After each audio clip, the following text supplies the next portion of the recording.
Hi everyone, welcome to the Brown History Podcast. My name is Essen, and this is episode 16.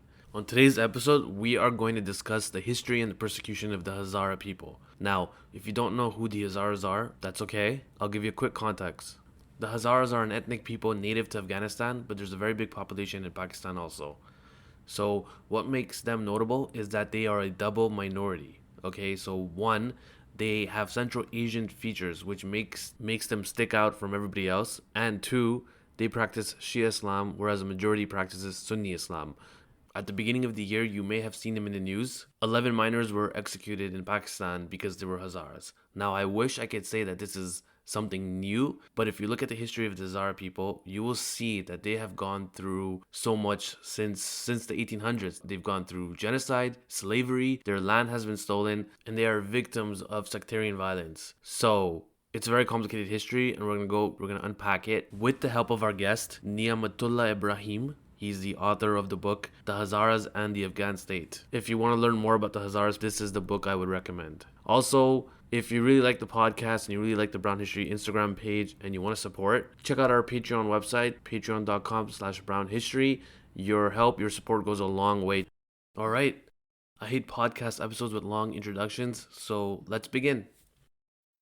I had to admit, I Yeah, couldn't. it was honest. It was good. I had a good time. Okay. Do you want to start? Yeah. Yeah. So I read your book. I mean, I read as much as I can in the time given, and it was really, really fascinating to see how this issue is happening today and how it goes back to all the way. I didn't even know it went that far back, but it went all the way during the British when they were in India. And I guess that's where I want to start from, the beginning of how this happened. So I guess the first person we should talk about is this guy who looks like DJ Khalid, Abdur Rahman Khan. Abdurrahman Khan, yeah. Yeah. So from my understanding is that he was a very bad, evil guy, and he ruled the country. And I think he's also responsible for, making Afghanistan the way it is now. Yep. And so from my understanding is he's a guy who wanted power, and the only way he got power was the British were helping him, giving him money, giving him weapons. They didn't want to I always wondered why the British never colonized Afghanistan.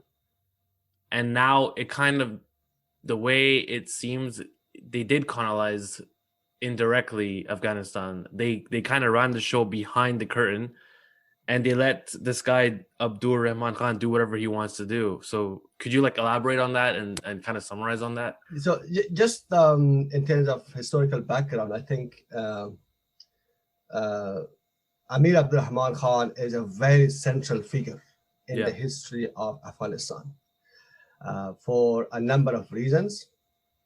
First, I think it was under his reign between 1880 and 1901 that Afghanistan as a state took its current form, meaning its current boundaries, and it was during his reign that, with the help of the British, he also imposed a heavily centralized government authority over the population of what is today Afghanistan. And he did this in a number of ways. First, we should take into account that he came to power at the end of the Second Anglo-Afghan War. So I don't remember the exact dates, but let us say 1880, the British were in Afghanistan. They had taken control of most of Afghanistan, but they were facing rebellions from many groups across Afghanistan. And this was the second time they had invaded Afghanistan, the first time being in 1838 to 1840, if I remember the years exactly. The first time the whole invasion ended quite miserably with a massive defeat on the part of the British Army. They lost thousands of people in Afghanistan. So the second time they invaded Afghanistan, they faced a similar sort of rebellion in Kabul and a number of provinces. Right. So in order to diffuse the situation, they decided to change their strategy approach in Afghanistan. That was to find someone who could work with them. And it was in this process that Amir Abdurrahman Khan, who before these years were in exile in I think in Tashkent in Central Asia now. So he comes to Afghanistan, and there is a series of letters exchanged between him and the British officials and commanders in Afghanistan. So they reach an agreement. As a result, what we have is in this very peculiar arrangement. Afghanistan is not directly colonized. Mm-hmm.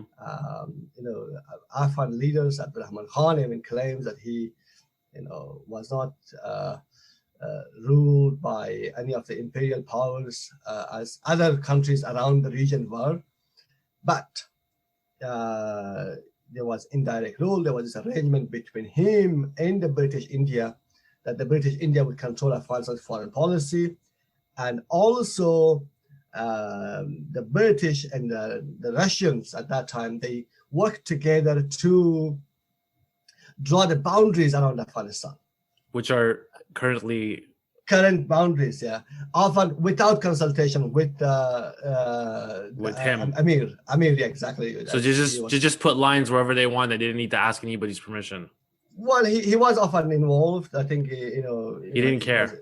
Informed, but I think there is no historical record of him making any effort to change any of those boundaries around Afghanistan.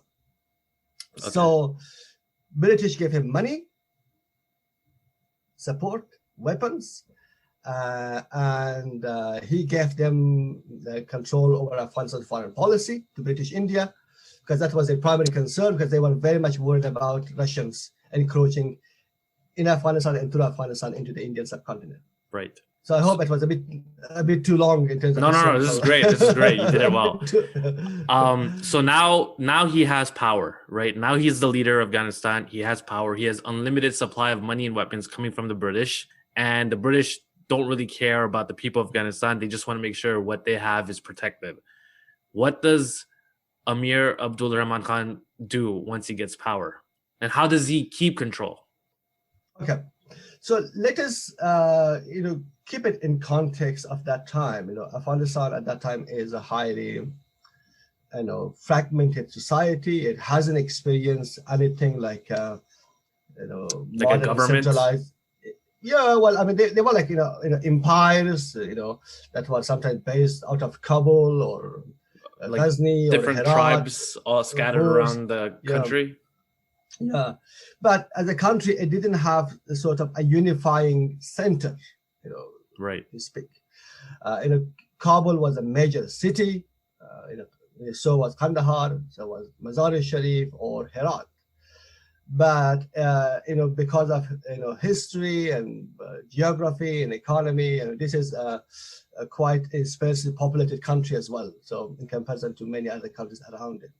So the challenge was, how do you unify these people, bring under rule? Mm-hmm. So the British draw the boundaries. They gave you the money and weapons, and how do you make sure that people also listen to you within those boundaries?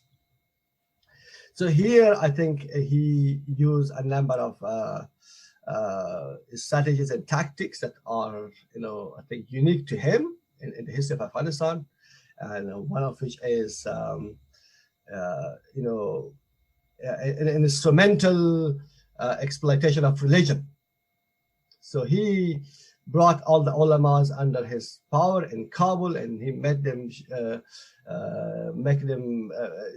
convince them to issue fatwas in support of his wars, and make sure that he is declared as a leader of the faithful, the Amir al-Mu'mineen in Afghanistan. Okay, so he added Islam to his leader. He added religion and God to his leadership. Absolutely. Okay. And then what else he did was what is a brutal policy of divide and rule. Like the British. Like the British, copying those tactics from British history and applying it in Afghanistan. So there were people who were opposing him, and then he would simply, mobilize other people against him, Okay. and often using religious divisions as one of those instruments for mobilizing one group against other, or one tribe against other tribes. So, it could be a Pashtun tribe mobilized against other Pashtun tribe, and Sunnis against Shias, those sorts of tactics and strategies. And then he also established, with the help of the British, a very brutal spy system. A spy system. Yeah, so I think it is, I think, something that probably historians can investigate further, how he learned those tactics. Some say it came from Russia, some say he learned it from somewhere else, but it was really a quite heavily centralized, brutal system of espionage across Afghanistan. Okay. So no one can trust nobody, I guess, during this time. Yeah, like any dictatorship you would find anywhere in the world, I think it is just use fear, coercion, intimidation, the use of force without the rule of law. So everyone is fearful of everybody else. Wow. So then you have all these tribes fighting against each other. You have the institutions of religions are corrupted now, and no one can be trusted. So where does the Hazaras, am I pronouncing it right? Hazaras? Yep. So where do the tribes of Hazaras? First of all, who are the Hazaras? What religion are they? What religion is Abdul Rahman Ali Khan? Abdul Rahman Khan. Abdul Rahman Khan. He's Sunni, right? Yep. Okay, and so what? Yeah, so go ahead. Sorry. So let us explain a little bit the ethnic and religious landscape of Afghanistan, if you can use that word. Afghanistan is a Sunni majority country. It was a Sunni majority country under Abdul Rahman Khan. The majority of the people of Afghanistan follow Sunni tradition of Islam, mainly Hanafi, within the Sunni traditions. And then there is a Shia minority that is primarily dominated by the Hazaras, but there are also substantial number of other communities who are also Shias, Khizilbash and Bayats, and I think smaller communities among the Tajiks as well, who are also Shias. And then in terms of ethnic breakdown, the country is really a reflection of its history, being sort of a roundabout between these major regions of the world, Central Asia, China, and India, and the Middle East. So you can find literally anyone who is around Afghanistan in Afghanistan as well. But nonetheless, there are like four main ethnic groups: the Pashtuns, who are mainly Sunni; the Tajiks, who are also Persian speaker but mainly Sunni; and then the Hazaras are sort of divided between three different religions. Probably more than half of them are Shia Muslims, and they comprise this central region in Afghanistan called Hazarajat, a mountainous region which is in the center of the country. And there are also other Hazaras who are practicing Sunni Islam, and there are other Hazaras who practice Ismaili Shia branch of the Shia tradition. And then there are also the Uzbeks and the Turkmens, who are also living in northern part of Afghanistan, often bordering the provinces with Uzbekistan and Turkmenistan. Mm-hmm. So, as you can imagine, this sort of landscape offers a perfect, place for exploiting those sort of divisions. So, all sorts of crisscrossing ethnic and religious divisions that you can use to mobilize groups against other groups. Right. And then, for much of his rule in the 1880s, he was focusing on these other ethno-linguistic groups. And then, with regards to the Hazaras, there is this period is called, the Hazara War, which he himself in his autobiography, well, it's also explanation in autobiography which is attributed to him, that he says there were 4 civil wars under his reign, and one of them is the Hazara War, which is from 1891 to 1893.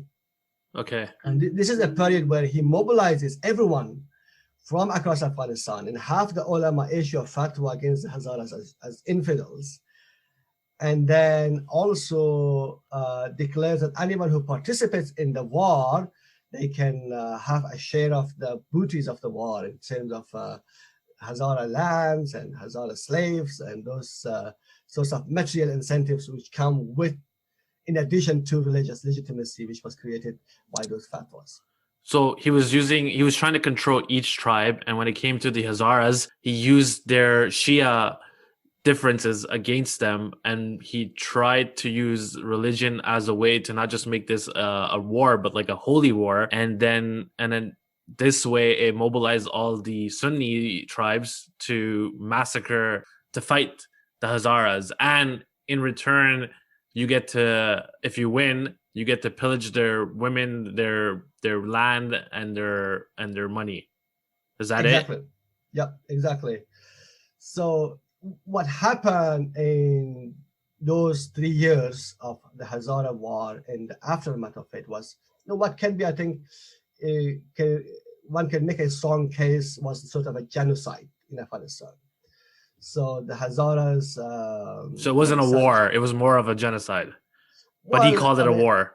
Yeah, well, you can find all those elements of what is a genocide in contemporary world. Yeah. You can take the definition of what a genocide is. You can find all of those elements in 1890s Afghanistan and what happened to the Hazaras. Okay. Yeah. So they lost the war. I'm right. Yep. So you can imagine the Hazaras at that time being this sort of a community of several small communities in its 19th century Afghanistan. These communities in different valleys of a very mountainous region. They could not, put up an organized resistance against heavily centralized government. Backed by the British. Backed by the British and modern weaponry at the time. So the Hazaras put up resistance. At one point, they, repelled, some sections of the army, 1891, I think. And then there was this second round of attack from all four directions of Hazarajat, because it is in the center, north, south, west, and east. So at that point, they, conquered Hazarajat by force. And then in the course of that conquest, they enslaved Hazara women and took up Hazara land and destroyed Hazara farms and villages and houses. And that essentially led to significant dramatic shrinking of Hazara land, population, and as a result, the social, economic, and political influence in Afghanistan. So it set them back a very long way back. Yep. Yeah. So large swaths of land were depopulated. Yeah. Many parts of the what was Hazarajat at that time were taken over. Their populations were forced to leave, and then their land was distributed to groups that had participated in the war against the Hazaras. Ouch. Yep. So, and this is the part you see this mass migration of Hazaras. Some, just fleeing, the war and the conquest, and some, being sold as slaves in what became sort of a, quite a profitable, like a slave market in Kabul and Kandahar, and people were, brought in those cities and they were sold in slavery in British India, some in Central Asia as well. So as a result of that, you see now Hazara populations in other countries around Afghanistan as well. So many of those are the descendants of people who fled Afghanistan in 1890s. So Quetta in Pakistan, there's a huge number of there's a really big Hazara community there. That the source of that community comes from the people who fled that war. Yep, predominantly. Really? Predominantly, yes. Yep. Wow. What about the anti-Shia ideology that was happening during the war? Is that the source of the anti-Shia that's happening now? Well, I think this whole sectarian conflict in the region is probably a bit more complicated Okay. uh, because the dynamics of the conflict in Pakistan is different from what happened in Afghanistan in 1890s. Okay. I want to talk about that after. Yeah. So, just to take it into historical context, I think, Afghanistan often takes, huge pride in having this very long tradition of ethnic, religious, and cultural tolerance. Because that region has this very rich history of, coexistence.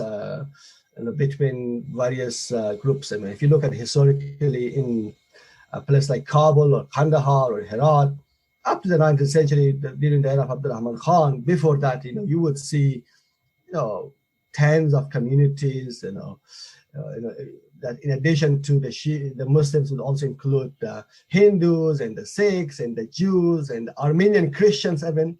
So there is this very long tradition of tolerance in Afghanistan. Which is also often attributed to the Hanafi tradition of Sunni Islam, which is quite tolerant of other religious sects within the Islamic community as well. So Amir Abdurrahman Khan comes, changes all of this, during that period. He messed it up. Mess it up. He uses, money, promise of looting and I don't know, fatwa. If you kill the Hazaras, you will go to paradise, and they are infidels. All of those things. So for the first time in modern Afghanistan, this is a religiously sanctioned violence led by a state, bringing everybody else against one sections of the country. Mm-hmm. So what happens after that is, like, I think, a combination of all of those factors. The Hazaras became a marginalized group in Afghanistan because they lost so much of their power and land that they couldn't recover historically from what happened to them. The trauma of that violence against the Hazaras continued to be felt, I think, in the way Hazaras feel and the way they relate to politics of the country.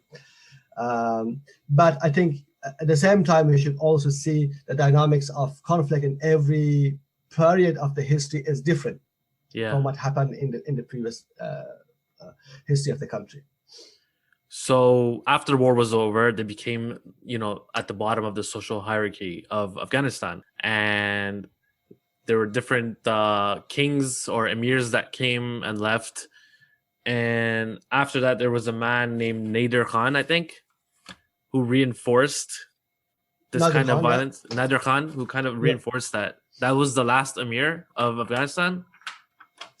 Well, Nader Khan came to power, maybe it's important to reflect on what happened before Nader Khan. Okay. So before Nader Khan, Afghanistan was ruled by a reformist, modernist king called Amanullah Khan.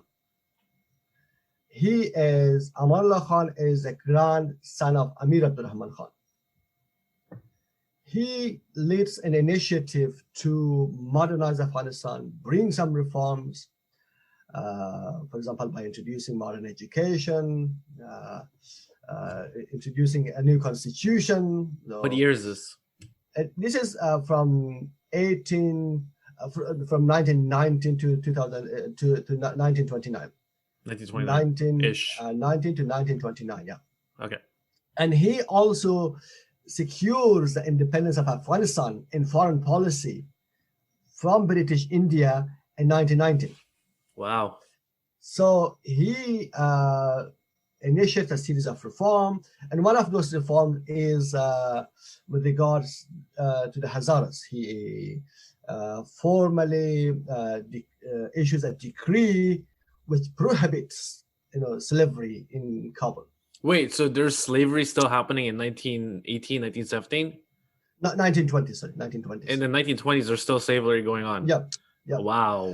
So there is a formal decree which bans the slavery, but I think from what we know about the history, there was no formal slave market, but the sort of relationship which had developed in the course of 40, 50 years, endures.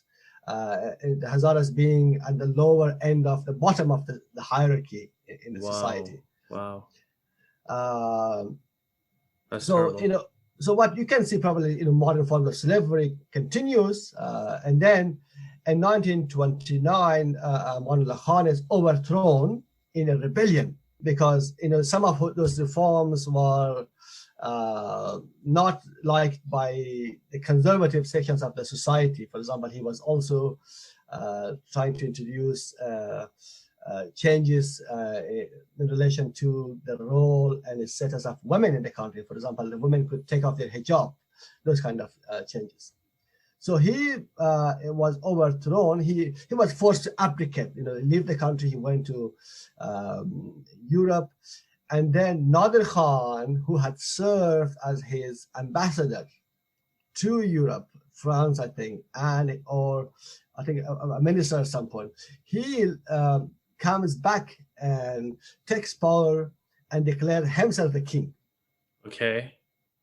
And for the period of he only ruled for 3 years, I think a bit longer, from 1929 to 1933. So Nader Khan initiates a period of centralization, and he reverses some of the reforms which was initiated by his father, but by his predecessor Amanullah Khan, and that obviously affects the Hazaras also, because there was some hope that some of those reforms by Amanullah Khan would also lead to improvement of the situation of the Hazaras as well. Wow. So in 1933, he is assassinated by a high school student in Kabul, someone who is in fact a Hazara, a student, Abdul Khaliq. And then he is succeeded by his son, Zahir Shah, who rules the country until 1973. Is he better than his father, or was he just as bad? Well, he was too young because he rules over a period of relatively long stability in the history of the country for 40 years, 1933 to 1973. That's a long time. A very long time. But what happens during his reign is that he has, I think he was quite young, I don't know, 18 years old when he became king or something, because his father was assassinated. Wow. So what happens is that in most of his reign, the country is ruled by his uncles as prime ministers. So some of them are very brutal, centralizers, and and there were others who were also initiated in continuing some reform in the administration of the country. So the situation for the Hazaras didn't get any better. Well, not until the 1960s and 70s. There were small changes happening during those years. Okay. And so what happened in the 60s, 70s, and 80s?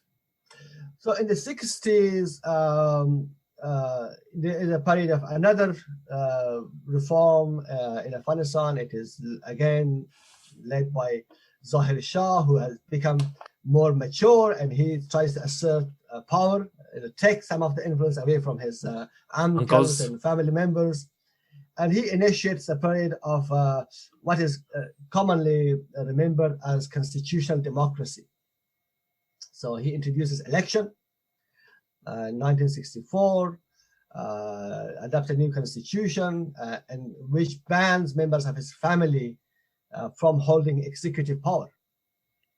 So it is during this period that you also see the birth of all of these modernist movements, leftist, communist movements emerge in Afghanistan, Maoist groups came in Afghanistan, Islamists came in Afghanistan. There is a level of freedom in Kabul, for all of these groups in urban centers, relative expansion of the education sector, which also creates opportunities for the Hazaras to participate in education as well. And then in 1973, he is also overthrown in a coup by one of his family members, Dawood Khan, who was very unhappy with the direction of the changes, especially the fact that the royal family were excluded from holding executive power. So he takes power in a coup in 1973, cancels all of those reforms initiated by Zahir Shah, and rules the country for 5 years until 1978. Okay. In 1978, there's another coup by the communists this time. There's a lot of coups.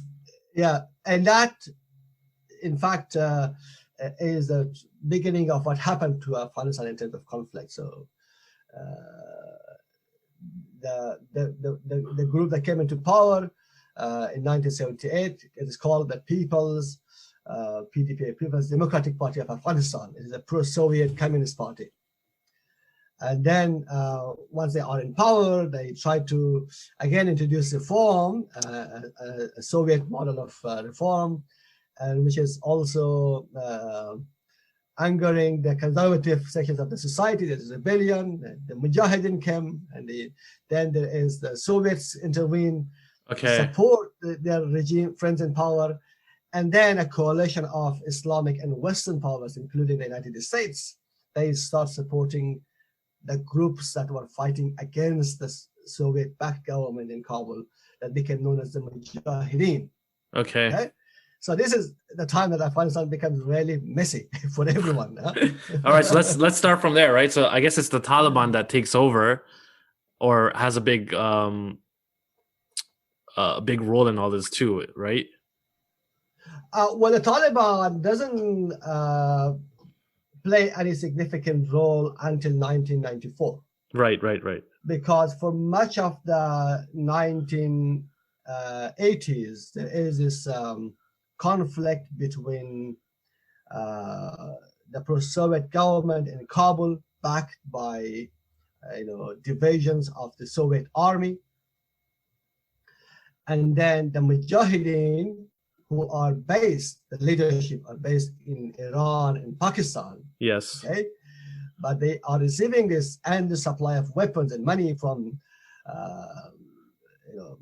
so they are fighting the government forces. In 1989, the Soviets withdrew from Afghanistan, and then in 1992, the last pro-Soviet government in Kabul collapses because the Soviet Union collapses everywhere, and they are unable to provide the support they were providing for the government in Kabul until then.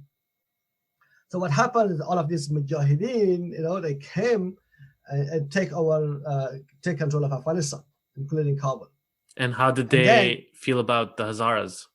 Well, it is quite complicated history here, because for the first time during the 1980s, for I think 13, 14 years, the Hazaras have become sort of semi-autonomous, in their areas. The government collapsed in their areas for much of the 1980s because it was also quite a mountainous region, very hard to secure, and there was very little strategic advantage of putting too many troops to defend those areas, with no real strategic advantage. So the government was focused on the highways and major cities. Much of the Hazara areas were not very important to them. So, having said that, now by 1992, there are these various groups among the Hazaras. They have formed a new group called Hizb Wahdat, or the Party of Unity. And this is a group that is also demanding greater participation in a new government. Okay, and then when all of these mujahideen come to power come to Kabul, they cannot agree on a government, and hence there is this new phase of civil war, as it is called in the history of Afghanistan, between various groups, and the Hazaras being one of those several groups fighting other groups for control of Kabul from 1992 to 1996. And then in 1994, in the middle of all of this mayhem and anarchy, the Taliban emerges in Kandahar. Oh boy. With support from Pakistan, because they, initially start saying, well, the Mujahideen, they have been corrupted, they cannot bring law and order, and we are, Taliban mean students, right?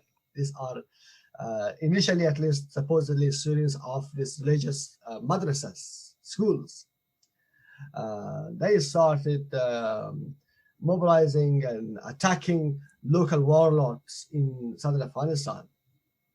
And then they became just one other group that fought against the Mujahideen for control of Afghanistan until 2001. So, and then it is during the Taliban that the situation for the Hazaras changes quite dramatically again. Because the Taliban, they are subscribing to a fundamentalist version of Sunni Islam, and many of them in their leadership ranks, they hold the opinion that the Shias are not Muslims. And then in their ranks, they also have got militants from other countries around the world, including some from Pakistan, some from Gulf and Arab countries, from Central Asia, and some of them are even more hardline in terms of their views on the Shia.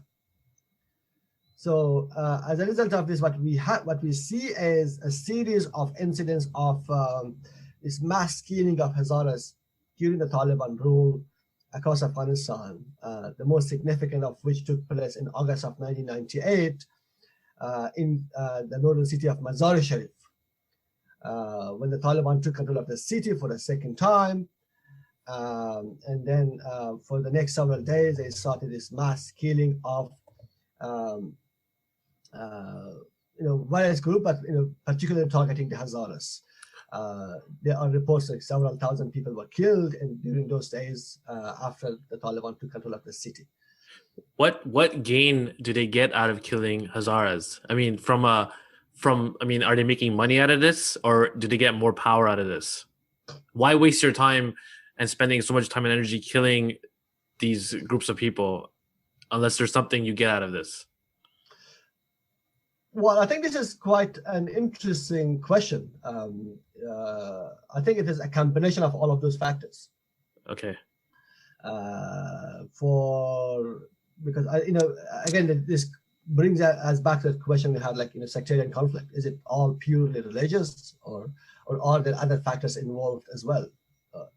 Right. Are people killing other people simply because they are members of a different faith group or religious group, or they're also fighting over resources, power, land and money, and those kind of things?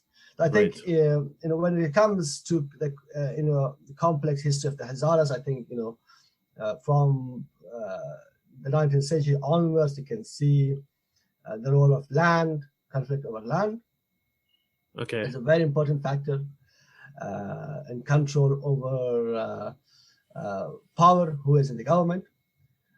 Because the interesting thing about the Hazaras is that they are a minority in terms of religion, but they are not a minority, but they are in terms of ethnic identity, they are a minority in a country of minorities. Okay? Because Afghanistan doesn't have an ethnic majority.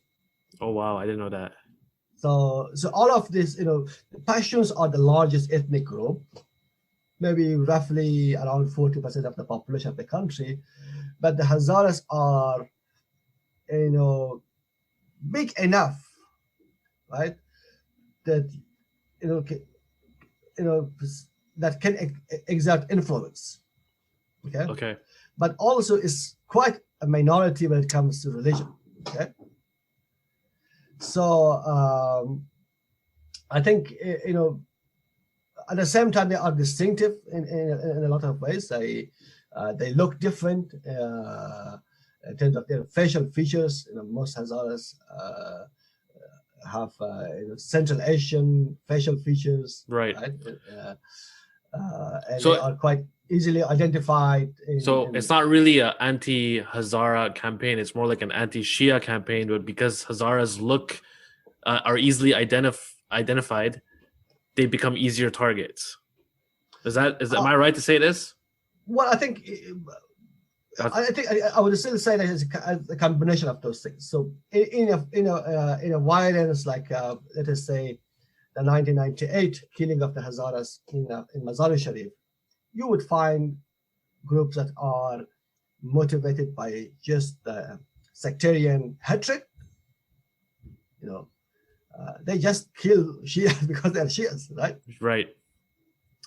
And you would also find people who attack Hazaras because of ethnic uh, identity issues, right?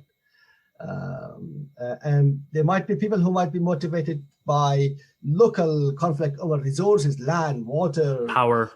power, those kind of things. So, I so I see. think for any of those mass atrocities, I think we should look at a range of factors. Okay. And religion being, I think, quite an important one, but not the only one. So in Pakistan, in Quetta, which is I think has the biggest population in Pakistan of Hazaras, why did that whatever's happening in Afghanistan, how did it end up also in Pakistan? And why are they being killed in Pakistan also? Because recently there in the news there was an execution of 10 or 11 miners. Yeah. Well, I think in Pakistan there is one has to see this in the context of the particular history and geography of Pakistan itself. The Hazaras are quite a sizable group in the capital of Balochistan, which is Quetta. I think they form about probably 500,000 or even more in terms of population. But they are also located in sort of ethnic neighborhoods in Pakistan. For much of their history, the Hazaras were quite an influential group in the history and politics of Pakistan. The Hazaras have a very long history of participating in Pakistani military forces. They have got generals and quite senior members of the Hazaras have occupied quite senior ranks within the army in Pakistan. But at the same time, we see, one part of this story is, I think, dynamics of religious conflict within Pakistan. Shias So, versus Sunnis. Shias versus Sunnis, we saw this happening, I think, in the 1980s, Yeah, it's been 1990s, there in for a other parts while. of Pakistan as well. So in Punjab, in Sindh. So there is some reflection of what is happening in those other Pakistani provinces in Quetta as well. But we should also see Quetta as a place where it is quite, a troubled history, has quite a troubled history, right? Yeah. With Baluchi insurgency and lawlessness and and his grievances of the Baluchis with regards to the Pakistani state. So all of these groups have various forms of grievances. And within all of this, what we see is that Quetta is also a staging ground for various groups and including Pakistani establishment for their policies in Afghanistan. So they, from the 1980s, were training grounds, camps for training the Mujahideen in Afghanistan.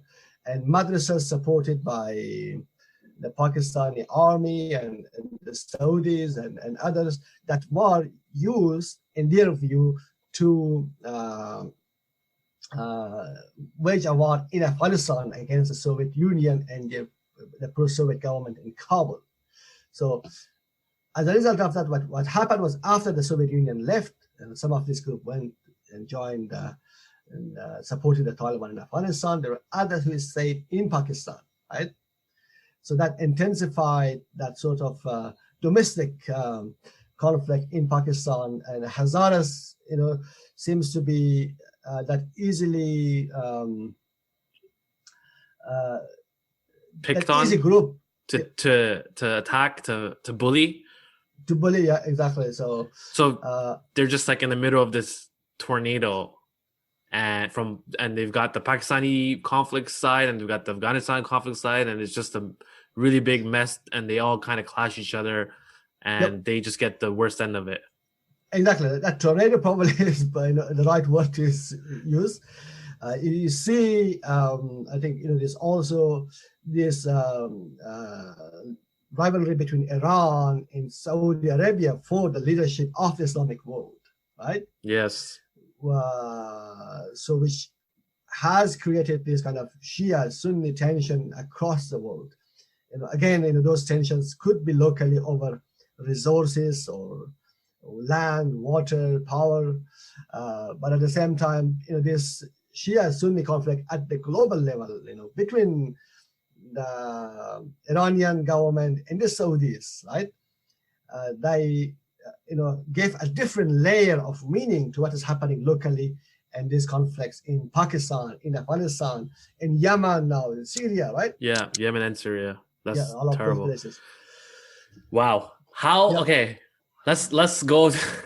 That's so messy. Let's go to current politics. Okay, does the government of Pakistan treat Hazaras a lot less?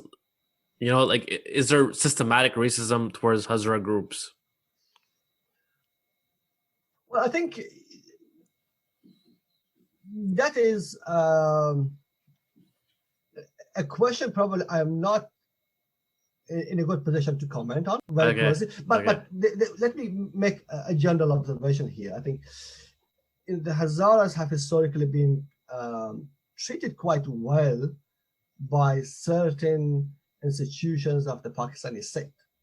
As I said, the Hazaras have a very long history of going in military institutions, in the army, in navy. I think like individual Hazaras who really went in high ranks in those institutions. But when you talk about the Pakistani government, it is also quite complicated. What level of the government you are talking about, right? Right. So certain institutions in Pakistan, I think, especially at the local level, it seems that they are quite, at least not indifferent, if not discriminatory, with respect to the situation of Hazaras in Balochistan. So whether a discrimination against the Hazaras is in a policy of the state in Islamabad, I doubt that, because I think the Hazaras are such a small minority in a larger picture of Pakistan, a country of more than 200 million people. The Hazaras are less than 1 million people throughout Pakistan. So I think, and that bigger picture, I think it is not a big issue for Pakistani leadership. But I think what you see is more a problem of societal, sectarianization, discrimination, prejudice that has taken hold in Pakistan. And the Pakistani elites and certain institutions being unable or unwilling to confront that sort of social level spread of hatred, radicalization, the kind of Shia versus Sunni, or one group against the other groups in Pakistan. And now here, I think we can also make this kind of broader generalization that, Pakistani elites have historically exploited these groups when they have found them and the interest to do so. I said I think the Hazaras are too small, to figure quite prominently at that kind of national politics. What I was saying was this kind of extremist groups like Taliban or Oh, other groups which are inspired by Taliban in Pakistan. So because they also sometimes uh, influence voting behavior in certain parts of Pakistani society, right? yeah. So there are these sort of coalitions being made between this elite at the national level and these extremist groups at the local level, which from the view of the Pakistani state or national leadership may not have any intended consequences for the Hazaras, but the bigger picture is, when there are those sort of alliances between the national elites and extremist groups, they tend to empower, extremist groups, and then those extremist groups can use the space created for them to target groups like the Hazaras and other minority groups in Pakistan. Right. Do you have hope? Are you optimistic for the Hazaras in both Afghanistan and Pakistan?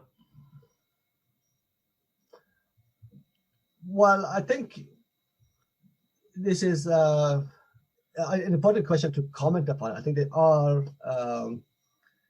we have to have hopes, right? Because I think if you lose hope, that is the end of the story, right? Right. But I think, that also, the Hazaras, the situation of Hazaras must be seen as part of the broader story of that region. I think